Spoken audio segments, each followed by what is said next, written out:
Boa noite a todos. Sejam todos bem-vindos à nossa Casa Espírita.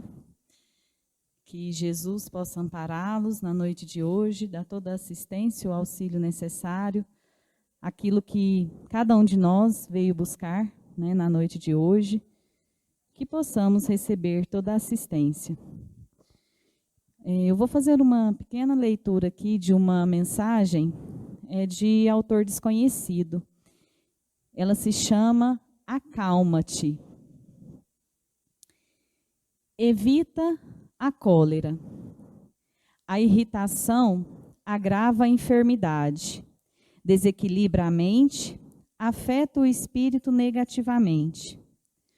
Nos momentos de contrariedade, entrega-te à prece e faz o melhor ao teu alcance. Se não podes, por teus meios, modificar a situação difícil, acalma-te e espera. Deus te vê e te conduzirá por mãos intangíveis à solução adequada. Então, a mensagem aqui nos ensina que qualquer que seja, a dificuldade, o problema, que a gente faça uma prece, que a gente coloque nas mãos de Deus, do nosso anjo guardião, que são coisas que às vezes não cabe a nós resolver, mas que Deus tem um propósito para cada um, e tem o melhor para cada um de nós. Então vamos fechar os nossos olhos,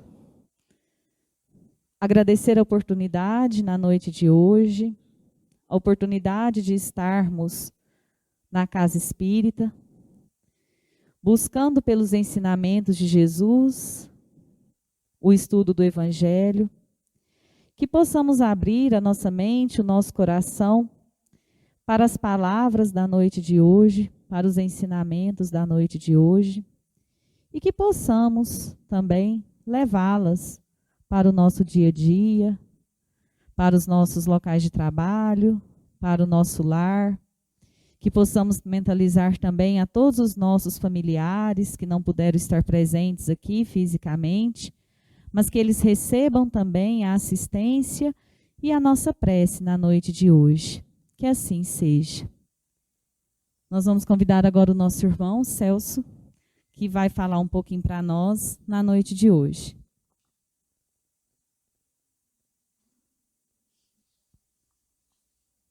Meus amigos, muito boa noite a todos. Que Deus nos abençoe, nos proteja e nos ilumine nesta noite. Meus queridos, a mitologia grega, ela é rica de simbolismo. E dentre os seus simbolismos, eu gostaria de destacar nesta noite um mito muito conhecido de todos nós. O conhecido mito de Epimeteu e Prometeu.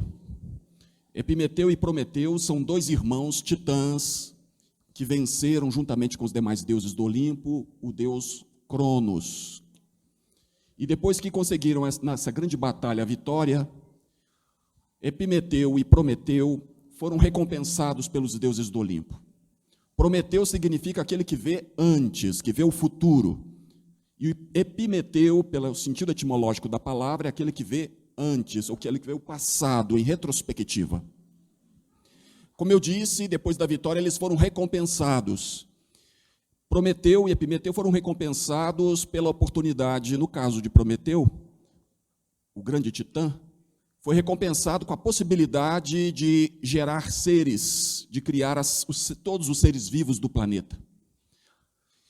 E Epimeteu ficou encarregado, por sua recompensa, de dotar, de imprimir em cada criatura daquela criada, determinadas aptidões. A uns deu as asas, a outra a capacidade de correr em velocidade, a outros garras, carapaças protetoras, a capacidade de respirar debaixo d'água. Enfim, ele foi distribuindo dons a todos os seres criados pelo seu irmão. E o homem, que até então era imortal, estava na última posição da fila, e quando chegou a vez dos homens, Epimeteu não soube o que fazer, porque havia distribuído todos os dons, não havia restado absolutamente nada. Prometeu, então, teve uma ideia, aquele que vê antes, que vê o futuro, subiu ao Olimpo, e lá ele roubou ou furtou ou subtraiu clandestinamente as pedras de fogo, dando-as aos homens na terra, já que eles não tinham dom algum, deveriam merecer então receber as pedras de fogo, e com elas geraram o fogo e por sua consequência passaram a cozer os alimentos, a se aquecer nos invernos rigorosos, a gerar as armas que necessitavam de sondagem, que necessitavam de manipulação, enfim, eles se aprimoraram e ao mesmo tempo aprimoraram a sua inteligência, porque com o desenvolvimento da técnica eles aprimoraram os seus pensamentos, as suas ideias e os seus sentimentos. E esse avanço humano dos homens imortais até então causou muita inveja, muito ressentimento e ódio por parte dos deuses. E para isso, e como eles eram muito ressentidos naquele tempo, eles resolveram punir a Prometeu, a Epimeteu e também aos homens na terra que estavam se desenvolvendo muito com a descoberta do fogo. Muito bem, com esta atitude eles tiveram a seguinte ideia, então, os deuses: criar uma criatura perfeita, uma criatura bela, inteligente, e adotaram de todos os dons de que eram portadores cada um dos deuses do Olimpo. Cada deus foi dando a essa criatura criada por eles um dom especial. Um deu a técnica, por exemplo, da agricultura, da beleza, da sedução, da inteligência, e esse ser foi a primeira mulher criada pelos deuses. E esta mulher foi chamada de Pandora. Por quê?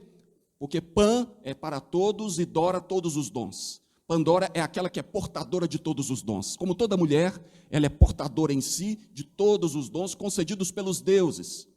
E ela foi dada em casamento a Epimeteu, aquele que vê antes, que vê o passado. Prometeu, por sua vez, foi punido,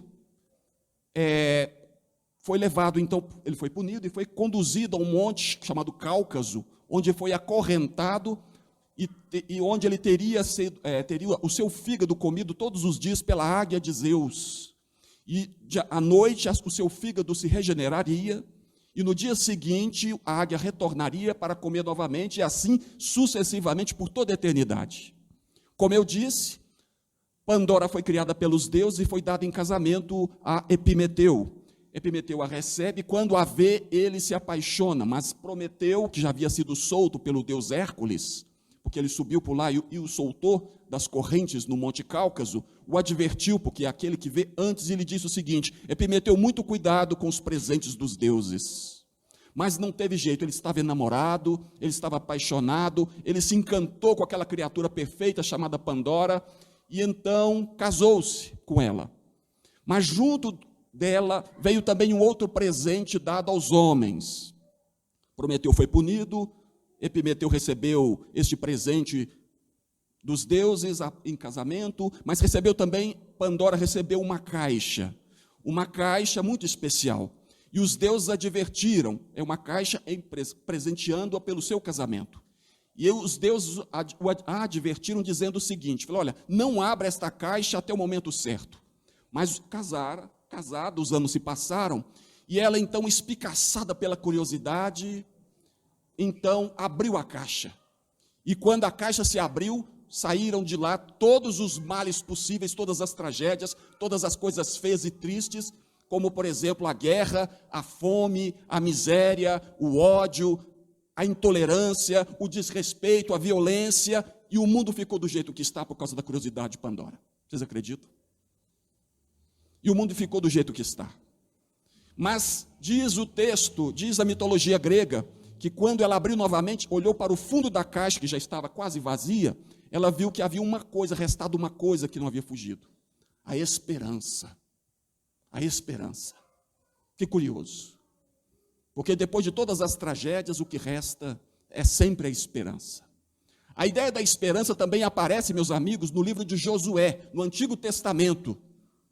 Porque no capítulo 2, conta o texto de Josué, que ele, o grande profeta, tensionava tomar de assalto a cidade de Jericó. E para isso, Jericó tinha muralhas muito grandes, muito altas. Elas eram tão grandes que as pessoas moravam dentro delas. E para que o seu ataque fosse bem sucedido, ele se preparou, planejou esse ataque, mandando 2 espiões antes disso, 2 espias à cidade. Eles vasculharam tudo, observaram tudo discretamente, e como não foram descobertos, e para não serem descobertos, foram ajudados por uma moradora da cidade de Jericó chamada Raabe. Raabe, o nome dela. Raabe, sabendo que eram 2 espias e antecipando o grande momento da destruição da cidade, ela faz um acordo com aqueles 2 espias. E esse acordo é levado ao conhecimento de Josué. O acordo seria que ela fosse poupada, no momento do ataque à cidade, fosse poupada, mas não apenas ela, mas também sua família, seus irmãos, os seus entes queridos, os seus pais.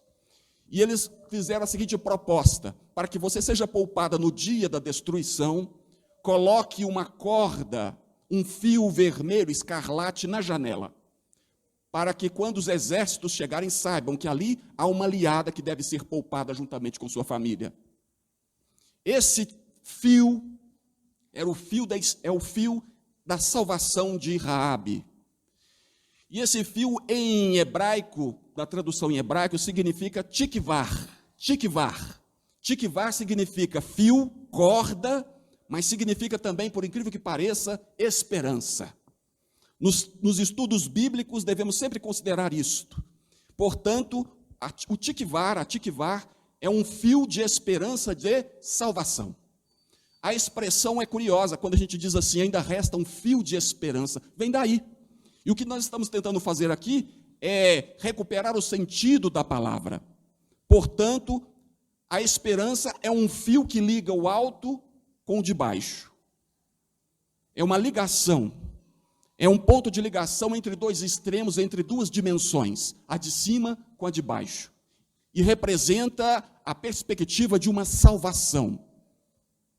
Salvação. A palavra esperança, ela vem do latim, espere, cuidado, que gera esperar, esperança, mas cuidado, esperança não é só esperar, não é cruzar o braço e esperar a coisa acontecer. A semelhança da poesia canora, dos poetas, não é? Zeca Pagodinho, por exemplo, deixa a vida me levar, vida leva eu. Isso é muito bom para o seu churrasco de final de ano, mas para a vida não funciona. Esperança é mais do que esperar. Esperança exige alguma ação concreta, um esforço da nossa parte para que as coisas aconteçam. Mas cuidado, por melhor que você seja e por mais esforço que você realize, nós sempre precisamos, Deus sempre falará por último em nossas vidas. Cuidado, humildade. Há pessoas arrogantes que dizem, tudo que eu tenho eu consegui com meu esforço, exclusivamente com o meu trabalho. Mentira! Porque sempre há alguém que o ampara, que o ajudou, que trabalhou por você, que o sustentou direto ou indiretamente. A espiritualidade também a apoiou. E acontecem certas coisas com a nossa vida que nos surpreendem, mas parece que eu não fiz nada para merecer isso. Até fez, e o esforço deve ser valorizado. Mas cuidado para não achar que tudo que você tem é resultado da sua força, da sua capacidade, porque isso é arrogância, é falta de humildade. Todos nós precisamos de auxílio, de cooperação do outro. Humildade. A esperança, então, é esse vínculo de ligação. Como eu disse, esperança vem de espere, mas não é só esperar. Por sua vez, a expressão vem do indo-europeu, S-P-E, que significa expansão, crescimento, desenvolvimento, êxito. Olha só que interessante. Expansão, crescimento, avanço, aumento, conquistar êxito. Vejam que esperança tem muito a ver com isso, com expansão de alguma coisa. É tão curiosa que essa raiz semântica dá origem a algumas palavras muito conhecidas, como, por exemplo, espera, por exemplo. Mas dá também a origem à palavra esperança, propriamente dita. A palavra espargir, olha só, não é espargir, não é espalhar. Espalhar, espargir, é uma ideia de expansão. É preciso que reconheçamos isso para não perdermos o sentido profundo e antigo da palavra, que na nossa boca perdeu significação. Porque a gente vai repetindo, e a coisa perde o sentido. Expansão, crescimento, aumentar, ter êxito. A palavra espé também gera o termo esperma. Olha que interessante. Esperma. Esperma é aquela base fundamental em germe que vai gerar em esperança um ser futuro. Ou o ser futuro, obviamente associado ao elemento oposto, nasce da expansão de um germe. Olha que ideia bonita. É uma expansão, é um desenvolvimento, é uma esperança. Vejam bem, os antigos, meus amigos, falavam, eles representavam, os sábios da antiguidade, representavam os elementos da natureza por meio de cores. Por exemplo, o céu era representado por eles pela cor azul. A terra, o elemento terra era representado pela cor amarela. São duas cores primárias, que quando misturadas geram que cor? Amarelo com azul. Verde, o verde da esperança. Está aí a origem. Olha que interessante. Quando você mistura, vejam que a mesma ideia do tiquivar, do fio escarlate que une as duas dimensões, nós encontramos também nessa significação do pensamento dos sábios da antiguidade. Você tem o azul do céu associado ao amarelo da terra, gerando o verde da esperança. O verde da esperança, meus amigos, é a linha de ligação, é o fio de ligação entre o céu azul com a terra amarela. E o que o céu representa? O princípio espiritual, os valores morais, os valores éticos, o sentimento, a emoção, o espírito, os valores do espírito, meus amigos. É o princípio espiritual. E a terra amarela representa o princípio material, o elemento material, a base operacional do espírito. E nós não podemos negligenciar esta base. Nada disso, nada de hipocrisia. Nós necessitamos da matéria para viver. Embora o espírito seja independente da matéria, ele precisa dela como seu instrumento para a sua própria evolução. A reencarnação está aí para provar isso.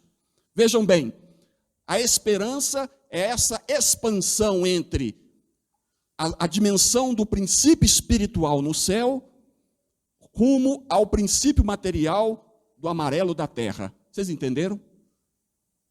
Entenderam? Conversa comigo, não dorme, acorda, hoje é dia de penitência, aguenta firme, vai passar, daqui a pouco passa. Olha só, esperança é esse fio de ligação, compreendem? E nós não podemos negligenciar a matéria, porque a matéria é a base operacional do espírito. E para isso você precisa ter esperança. Cuidado, cuidado, não confunda expectativa com esperança. Porque na terra, se você focar muito, se você se esquecer do azul do céu, dos princípios espirituais do céu, vivendo na terra, você vai ter problemas. Sabe por quê? Porque quando você imprime ou dedica toda a sua esperança às coisas deste mundo exclusivamente, é bem provável que você vai ter uma frustração e poderá se desesperar, poderá se afligir, se angustiar, vai ficar desesperançado, porque a terra faz assim com a gente às vezes. Compreendem? Quando você nutre a sua esperança ao nível das coisas materiais apenas, você corre o risco de se frustrar. E isso não é esperança, isso é apenas expectativa. E toda expectativa humana na terra está sujeita a frustrações. Ou você duvida? Tem certeza? Se você depositar toda a sua esperança na terra, qual poderá ser o resultado disso? Eu conheço pessoas, por exemplo, ouço falar, nós conhecemos uma grande escritora brasileira já desencarnada, chamada Raquel de Queiroz. Raquel de Queiroz, quando viu ela contando na sua entrevista, em uma das últimas, ela disse que tinha uma inveja tremenda de quem tem esperança na vida futura, de quem acredita na vida após a morte. Porque quando ela viu a sua filha desencarnando, ela perdeu totalmente a esperança. Você sabe o que é acordar todo dia, trabalhar, passar por todos os problemas sem ter esperança? Você aguentaria? Há dinheiro que pague por isso? Acordar todo dia fazendo a mesma coisa, conviver com as mesmas pessoas, suportar os mesmos problemas cada vez maiores, sem esperança? O que te trouxe aqui hoje? Qual é a motivação? O que o motiva? São os ideais do céu azul. A partir das bases físicas do mundo amarelo, que é a sua base operacional, porque você precisa disso. Então você não negligencia a matéria, mas também não pode se esquecer do céu, porque é o céu que nos dá direcionamento, é a bússola direcionadora. Cuidado, a bússola não é o caminho, a bússola é o instrumento que aponta o caminho. E para você percorrer o caminho tem que fazer esforço. Por isso que esperança não é só esperar. É uma expansão, é um movimento de expansão, de crescimento, de desenvolvimento, compreendem? É preciso ter muita esperança na terra. E a nossa esperança não pode estar apenas nas coisas materiais, porque podemos nos frustrar.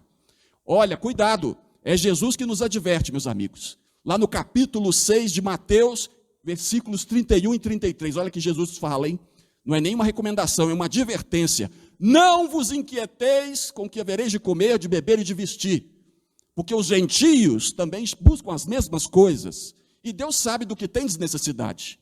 Buscai primeiro o reino de Deus e sua justiça, e todas estas coisas vos serão acrescentadas. Compreendem? Compreendem? Isso é muito sério. Esperança não é uma palavra vazia, bonitinha, poética para você colocar nos seus textos, não. É o elemento nutritivo da nossa alma. É o elemento que norteia o nosso caminho. Porque viver sem esperança é frustrante. E não é por outra razão que vemos tanta depressão, tanta angústia, tanto transtorno mental, tanta loucura, tanta intolerância, tanto desrespeito e tanto suicídio. O tema diz respeito a todos nós. É Jesus que nos adverte, não vos inquieteis com o que havereis de comer, de beber, de vestir. Buscai primeiro as coisas, o reino de Deus e sua justiça. E todas estas coisas vos serão acrescentadas. Ele não exclui o elemento material. Nada de hipocrisia. Mas ele é utilizado a serviço do Espírito. E para que seja bem utilizado é preciso ter um norte, uma bússola. Esse norte é a nossa esperança. Acredita? Esperança.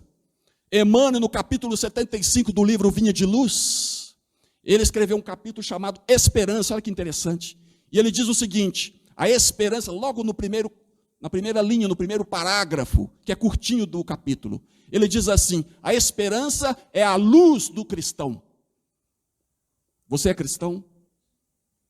Dispõe de luz? Estamos tentando, não é? A esperança é a luz do cristão. E ele vai dizer que a esperança é comum a qualquer criatura, independentemente da circunstância em que esteja. E ele vai dizer o seguinte, a esperança vem de cima, olha a ideia. Lembra do fio escarlate lá de Josué? De cima para baixo, é a linha de salvação, a linha da esperança da salvação. Lembra disso? Lembra da esperança na caixa de Pandora, depois das tragédias? Esse elemento de ligação entre o céu azul do princípio espiritual com o elemento da terra amarelo dos elementos materiais. É preciso unir as duas coisas. Você não pode excluí-las. Cuidado. Cuidado. Vejam bem, se você investir toda a sua expectativa nestas coisas, como eu estava dizendo, não é esperança. É expectativa propriamente dita. Há uma música, há uma peça muito famosa que representa isso, chamada Carmina Burana, vocês devem conhecer. Há um trecho muito conhecido, depois quando chegarem em casa, ouçam, chamado Fortuna Imperatrix Mundi, criada por um escritor chamado, por um poeta, por um músico, um compositor chamado Karloff, que recebeu textos profanos e fez essa peça maravilhosa. Fortuna Imperatrix Mundi, em latim, que significa a sorte é a imperatriz do mundo. Até parece. Do ponto de vista materialista, a sorte é a imperatriz do mundo. Porque nessa canção ele vai dizer que a sorte é como se fosse uma roda que está sempre girando. Ora está em cima, ora está embaixo. É a impermanência, a instabilidade, é o movimento constante. Na vida, na terra, quando você desfruta apenas dos bens materiais, se você ocupa qualquer posição desta roda, você está sempre girando. Mas há uma posição nela em que você tem mais, digamos assim, mais estabilidade ou menos movimento. Qual que é? Qual é a posição, digamos assim, menos instável de uma roda que gira? O eixo, o centro. Muito bem. o eixo, que demonstra que representa o quê? A centralidade dos valores. Qual é a sua centralidade? Qual é o seu desejo central? São as coisas do mundo apenas, que não devem ser excluídas, não há pecado nenhum nisso? Ou estão nas coisas espirituais a partir das coisas materiais do mundo? A roda gira, ora está em cima, ora está embaixo. A beleza acaba, o dinheiro passa de mão, a saúde termina, o corpo morre, os amigos se afastam, entre aspas. Meus amigos, fortuna imperatrix mundi, a sorte é a imperatriz do mundo, no conceito materialista lá de Karloff, na canção conhecida como muito popular e que merece ser ouvida, eu tenho certeza que vocês vão se lembrar quando ouvi-la. Vejam bem, é preciso compreender a ideia. Meus amigos, já raciocinando para o encerramento, eu me recordo aqui de um grande professor chamado Júlio César de Mello e Souza, que escreveu um livro chamado O Homem que Calculava, Malbatarran. Eu falo Malbatarran, outros falam Malbataan, eu falo Malbatarran, não importa. Este livro tem um conto fascinante, porque é o encontro de Malbatarran, o homem que calculava, com Beremiz Samir. E ele narra a seguinte história, que é muito interessante, que cai bem ao que estamos falando aqui agora, nesta noite. Havia um rei da Pérsia chamado Astor, que havia ouvido de um derviche, um destes andarilhos sábios que andam pelas ruas, que o verdadeiro sábio deste mundo, o maior sábio deste mundo, seria aquele que une as coisas materiais às coisas espirituais. E para testar essa assertiva, ele convidou os seus 3 maiores sábios da corte. E deu a cada um 2 dinares de prata. E concedeu a cada um uma sala vazia do palácio. Compreendem? São 3 salas vazias, 2 dinares para cada um, e cada um seria responsável por uma sala. E qual é a tarefa? Com aquele dinheiro, com aquele valor, deveriam comprar alguma coisa que preenchesse totalmente aquela sala. O primeiro gastou os 2 dinares e comprou feno, e guardou o feno dentro da primeira sala, que era a sala dele, e ocupou todo o espaço, e o rei Astor disse o seguinte: bravo, isso demonstra que você domina as coisas materiais, que você entende do lado material da vida, compreendem?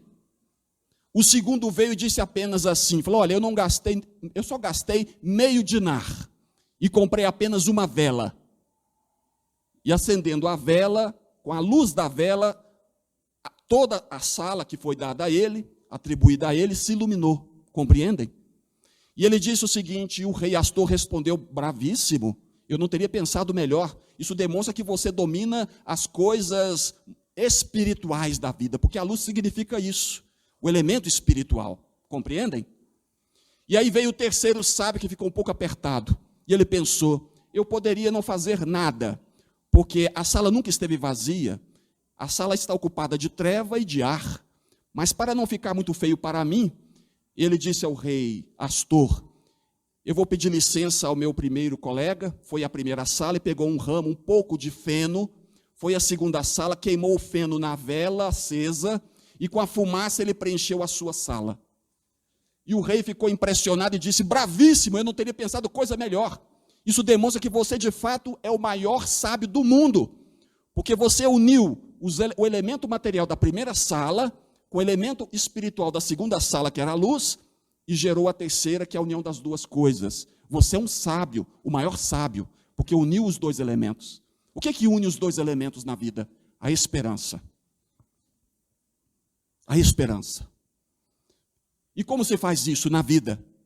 E nós aprendemos com Paulo de Tarso, lá na sua epístola aos Romanos, capítulo 2, versículo 5, o seguinte: nós nos gloriamos, olha que interessante, demonstrando a importância da vida, a importância do elemento material para a ascensão do espírito. Ele diz assim: nós nos gloriamos da glória de Deus, mas também nos gloriamos nas tribulações, porque a tribulação gera a paciência produz a experiência, e a experiência produz a esperança. Ou seja, é no trabalho mesmo, é na luta de cada dia, é na prova que você enfrenta, que o faz chorar e se preocupar, que você terá a melhor chance de ascender, de se desenvolver. Mas para isso tem que ter esperança, porque tudo passa. Não se desespere.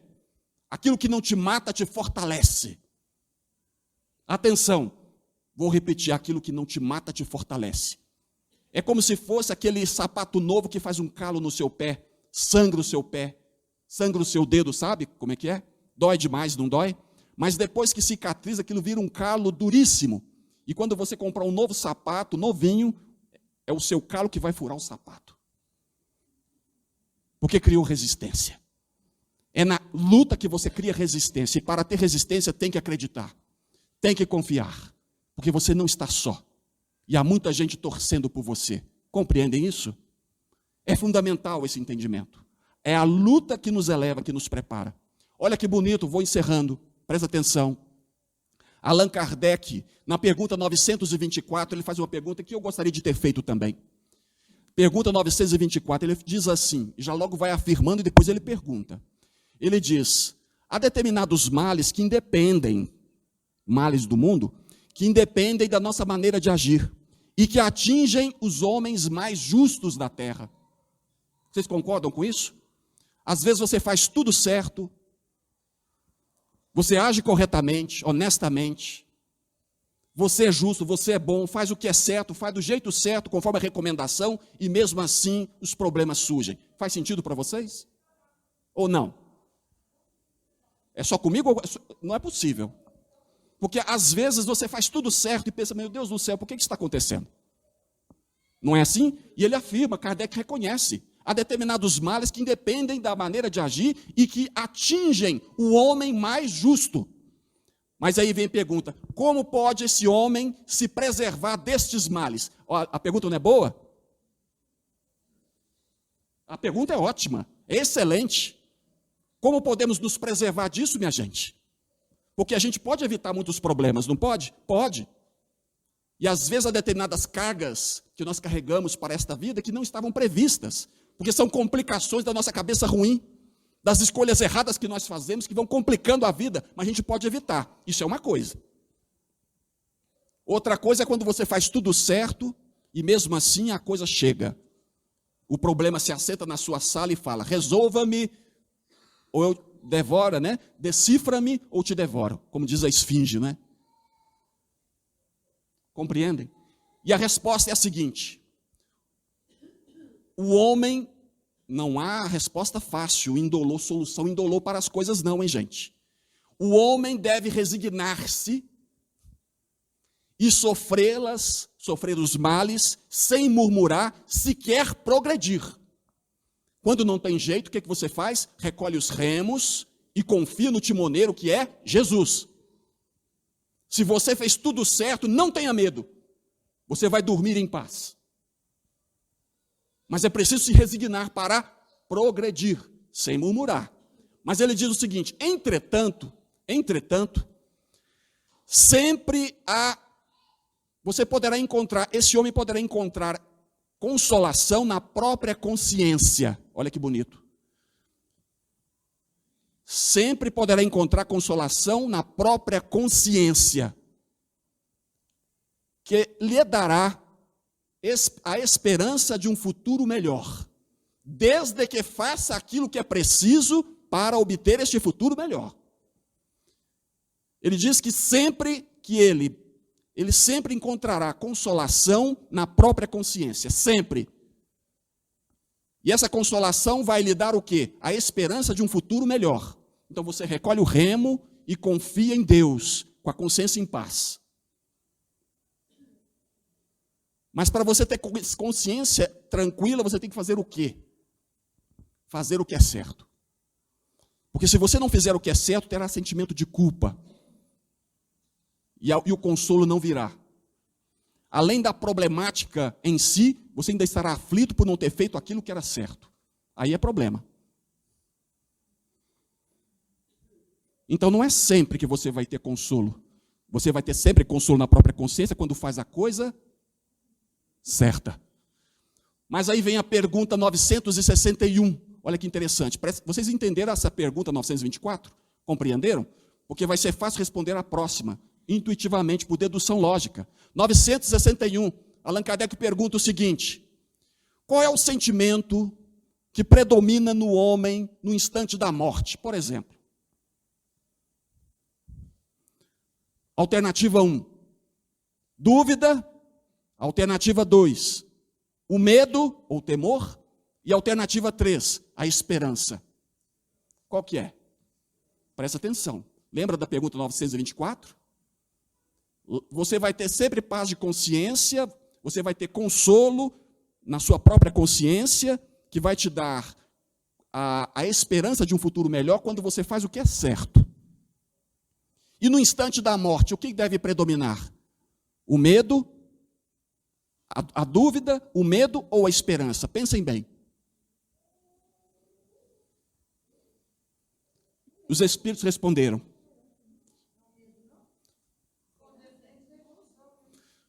A resposta é a seguinte: a dúvida para o cético endurecido,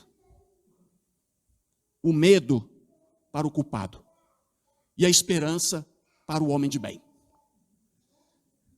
Tá fácil, não tá? É só ser homem de bem. Porque se você não for homem de bem, você vai ter dúvida, ou vai ter medo, vai ter incerteza e insegurança.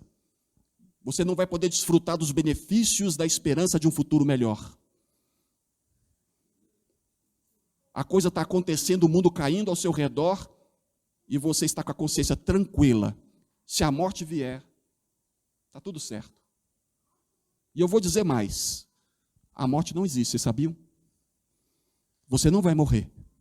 É uma esperança? Olha, é tão interessante isso que eu estava conversando com uma amiga que me disse o seguinte, me permitam esse minuto.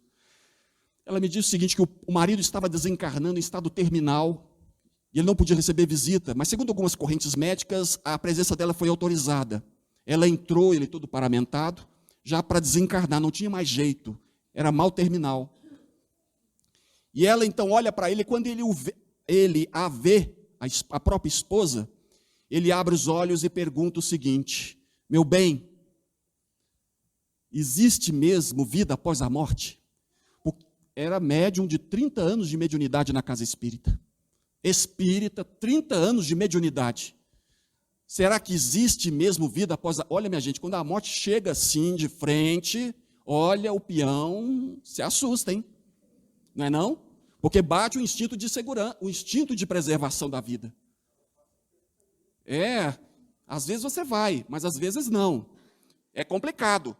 E ela disse o seguinte, e ela fez uma coisa que deveríamos fazer em nome da esperança. Ela pegou-se na mão dele assim, tocou e disse o seguinte, falou, olha, eu tenho absoluta certeza que existe vida após a morte. Olha, gente, quando alguém estiver desencarnando ao seu lado, olha, fale assim.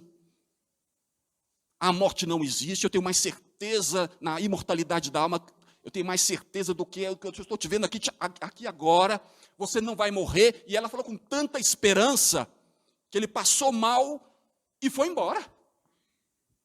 Desencarnou ali.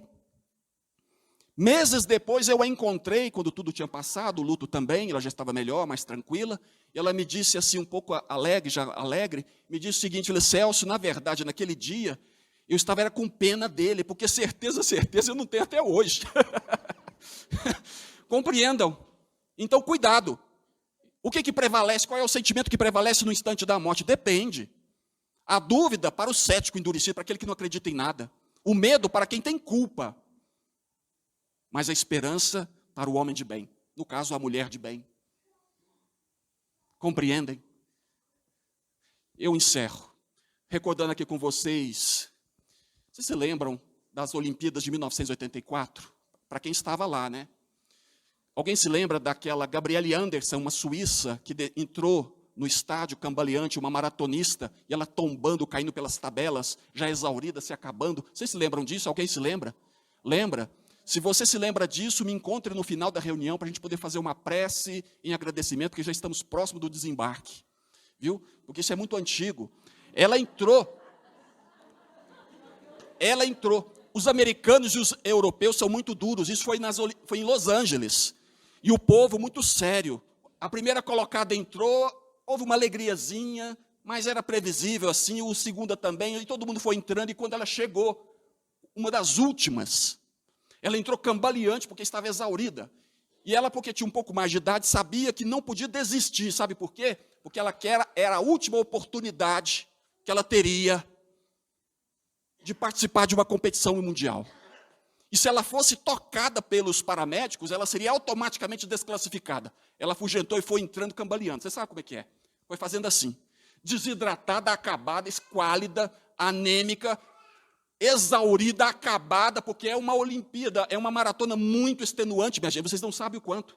E ela entrou e não aguentava, e quase caindo, se levantava, ia e foi seguindo, e todo mundo observando. Quando ela entrou no estádio, fazendo o último percurso, a arquibancada muito séria, gente séria, né? Ela se levanta e se empolga. E começa a bater palma, a aplaudir. E começa a gritar, vai! Não desista! Falta pouco! Todo mundo se identificava, ali estava o espírito olímpico, compreendem? Ali não era uma disputa contra o outro, era uma disputa contra ela mesma. E a esperança era de concluir a prova. E todos torciam e se identificavam com ela e diziam, vai! Não desista, falta pouco! E eu tenho a impressão que a espiritualidade age assim também conosco. E eu tenho certeza que os nossos amigos, os nossos entes queridos desencarnados, até mesmo os nossos obsessores, estão aqui presentes, torcendo por nós, em nome de Jesus, que capitaneia todo esse processo. E a gente aqui na Terra, na base operacional do Espírito, da matéria amarela, nas lutas ingentes, nos sacrifícios, no divórcio, no câncer, na doença, no desemprego, não importa. Todo mundo sabe onde é que o calo aperta. E a espiritualidade, todos torcem por você, a semelhança como aconteceu com Gabriel e Anderson. Vai! Não desista, falta pouco, não se mate pelo amor de Deus. Busque ajuda, abra o coração, descomplique a existência, converse, dialogue, busque a terapia, tome o remedinho, busque assistência espiritual da casa, converse, abra o coração, faça alguma coisa, não se desespere. Não se iluda com os elementos materiais da terra apenas, porque são transitórios, é a roda que gira. Tudo muda na terra, mas uma coisa permanece: a assistência e a proteção de Deus em nossas vidas.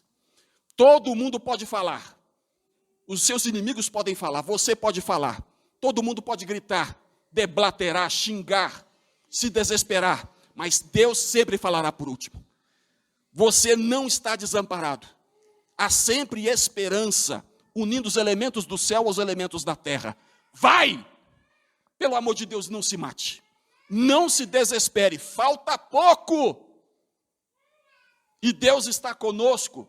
E os recursos da paz para o exercício da nossa esperança e da nossa felicidade já estão disponíveis em todos os ambientes, porque Deus fala por muitos meios e por muitas bocas. E Ele não vai nos abandonar. Esperança, meus amigos. Muita paz a todos.